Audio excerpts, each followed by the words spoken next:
नमस्कार, आप देख रहे हैं रोहतास की आवाज़ में आपका दोस्त अमित।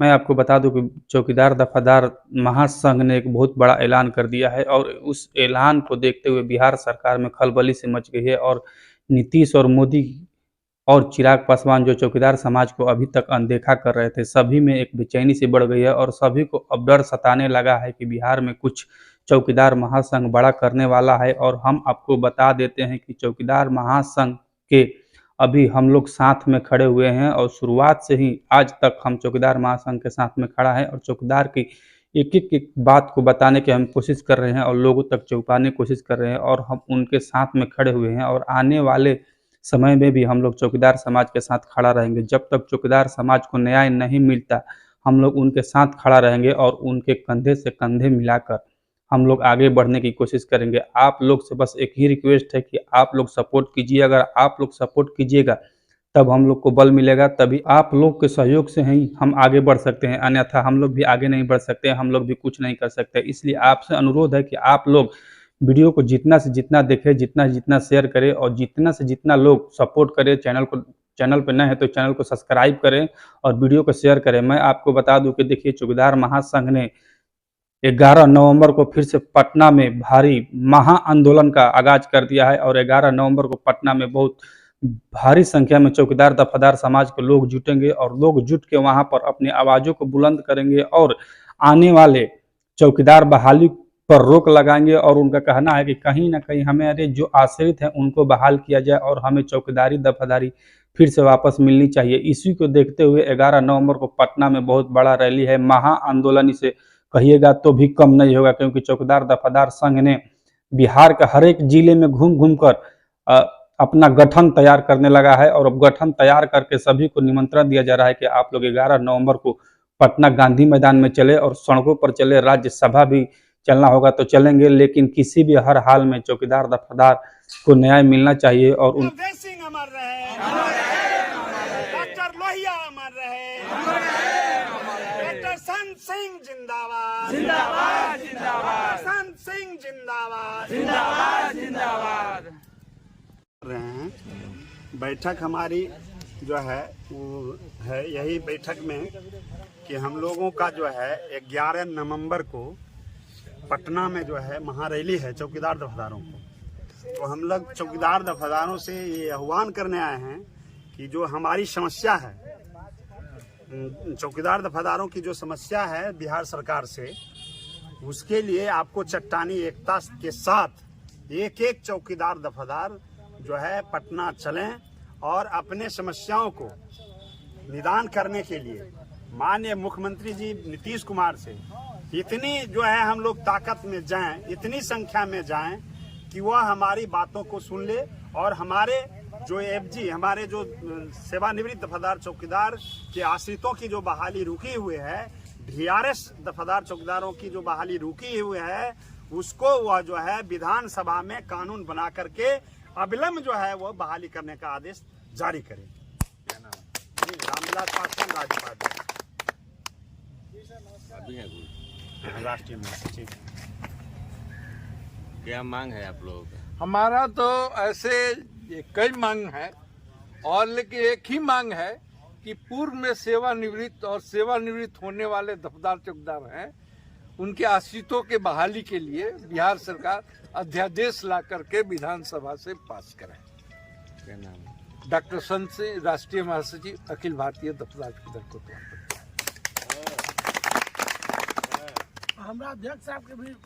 उनके आश्रितों को नौकरी मिलना चाहिए और जितने दिन चौकीदार महासंघ अभी तक संघर्ष कर रहा है उसका बदला 11 नवंबर को लिया जाएगा और सरकार से 11 नवंबर को फैसला ले लिया जाएगा कि आखिर आप क्या चाहते हैं, नौकरी देंगे या नौकरी नहीं देंगे। इसी बात पर 11 नवंबर को चर्चा किया जाएगा पटना में महाआंदोलन के दौरान और वहां पर बिहार के हर एक कोने कोने से जितने भी चौकीदार दफादार के लोग हैं और जितने भी उनके परिवार के लोग हैं वहां पर आंदोलन में जुटने वाले हैं। आप लोग को भी निमंत्रण किया जा रहा है, आप लोग भी वहां पर जुटिए और आप लोग भी सहयोग कीजिए।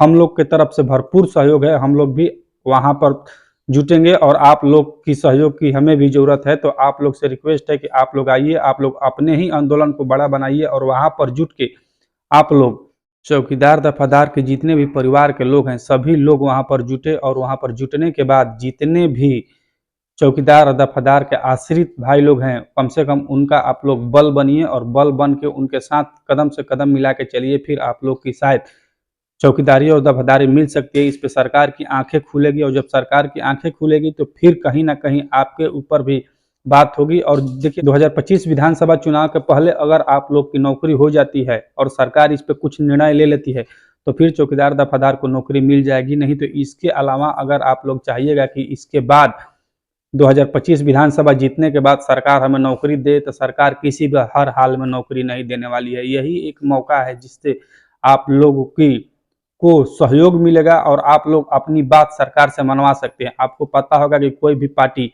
अपना वोट बैंक छोड़ना नहीं चाहती है, क्योंकि सभी पार्टी को सत्ता में आना होता है और सभी पार्टी चाहती है कि नहीं हम सत्ता में आए और हमारी सरकार बने। तो सबसे बेस्ट प्लस पॉइंट आप लोग के लिए यही है कि विधानसभा चुनाव 25 में आने वाला है। इससे पहले आप लोग को जितना भी धरना प्रदर्शन करना हो, सड़क पर संघर्ष करना हो, आप लोग कर सकते हैं। इसी को माध्यम से आप लोग अपनी बातें सरकार से मनवा सकते हैं। अगर सरकार से बातें मनवानी है तो भाई फिर सड़क पर आना पड़ेगा, नहीं तो ऐसे आप लोग की नौकरी मिलने वाली नहीं है। किसी भी हर हाल में आप लोग को नौकरी नहीं मिलेगी। और जितने भी चौकीदार महासंघ के सदस्य हैं सभी लोग बिहार के हर एक जिले में जा जाके चौकीदार को इकट्ठा कर रहे हैं और इकट्ठा करके उनको जागरूक कर रहे हैं कि नहीं किसी भी हर हाल में आपको अपने हक के लिए लड़ना होगा। और जब आप अपने हक के लिए लड़िएगा तभी आपका हक मिलेगा, नहीं तो बिहार में बिना मांगे आपका हक नहीं मिलेगा। यहाँ तो भाई ज्वाइनिंग के लिए सड़क पर उतरना पड़ता है, तो फिर तो आप लोग की अभी तक कुछ हुआ नहीं है। सरकार इसको बंद कर दिया है। जब सरकार इसको बंद कर दिया है तो फिर आप लोग को अपने हक में लाने के लिए कितना संघर्ष करना पड़ेगा आप लोग समझ लिए। इसलिए आप लोग से रिक्वेस्ट है कि आप लोग 11 तारीख को जुटिए और वहां पर जुट कर आप लोग अपना बल दिखाइए, अपना एकता दिखाइए। और एकता दिखाने के बाद फिर आप लोग को पता चलेगा कि नहीं, आपके माध्यम से सरकार को पता चलेगा कि नहीं यहाँ चौकीदार दफादार में एकता है। और चौकीदार दफादार जितना ज्यादा वहां पर जनसंख्या दिखाएगा उतना ही सब सरकार पर ज्यादा इफेक्ट पड़ेगा, क्योंकि उसको पता है कि 2025 विधानसभा चुनाव में ये जो चौकीदार दफादार के लोग हैं इनके पास जब इतना संख्या बल है तो संख्या बल अगर विपक्ष पार्टी पे 2025 विधानसभा में चढ़ जाता है इतना वोट, तो फिर हमारी सत्ता में कहानी खत्म हो जाएगी और बिहार में फिर से नीतीश कुमार की सरकार नहीं बन पाएगी और ना ही चिराग पासवान की सरकार बन पाएगी। अगर तेजस्वी यादव के सपोर्ट आप लोग कर देते हैं तो फिर ये भी डर नीतीश कुमार और चिराग पासवान को सता रहा होगा, एनडीए को सता रहा होगा कि कहीं ना कहीं अगर हम लोग चौकीदार दफादार की बहाली नहीं करते हैं तो फिर तेजस्वी यादव को अगर सपोर्ट कर देते हैं तो फिर तेजस्वी यादव को बिहार में सीएम बनने से कोई नहीं रोक सकता है। इसी को आप लोग को बेस्ट पॉइंट और मेन पॉइंट बना के आप लोग को आगे बढ़ना है और सरकार को अपनी आंखें दिखाना है और अपना संख्या बल दिखाना है। और संख्या बल दिखाकर आप लोग सरकार को अपनी बातें मनवाने पर मजबूर कर सकते हैं। और जब आप लोग सरकार को मजबूर कर देंगे तो फिर आप लोग को नौकरी कहीं नहीं जाएगी, फिर आपकी नौकरी मिल जाएगी। और इसके लिए तो भाई आपको संघर्ष करना पड़ेगा, सड़कों पर आना पड़ेगा और कम से कम सहयोग करना पड़ेगा। जो नेशनल मीडिया तो आपकी बातों को दिखा नहीं रहा है, कुछ ऐसे 2-4 मीडिया चैनल है जो आपकी बातों को दिखा रहे हैं, जैसे हम लोग दिखा रहे हैं, तो आप लोग को सपोर्ट करना पड़ेगा, आप लोग को आगे बढ़ के आना पड़ेगा। क्योंकि अगर आप लोग सपोर्ट कीजिएगा तभी हम लोग कुछ करेंगे, नहीं तो आप लोग सपोर्ट नहीं कीजिएगा तो फिर हम लोग कुछ करने वाले नहीं हैं। इसी की वजह से आप लोग से हम बार बार कह रहे हैं कि आप सपोर्ट कीजिए, हम लोग आपके लिए आगे बढ़ चढ़ के हिस्सा ले रहे हैं। आपकी मुद्दा को हम लोग दिखा रहे हैं, आपके मुद्दा के लिए हम लोग डटे रहते हैं, सड़कों पर हम लोग खड़ा रहते हैं, आपकी मुद्दा हर तरह से हम लोग दिखाने की कोशिश करते हैं। इसलिए आप लोग से रिक्वेस्ट करते हैं कि आप लोग सपोर्ट करें।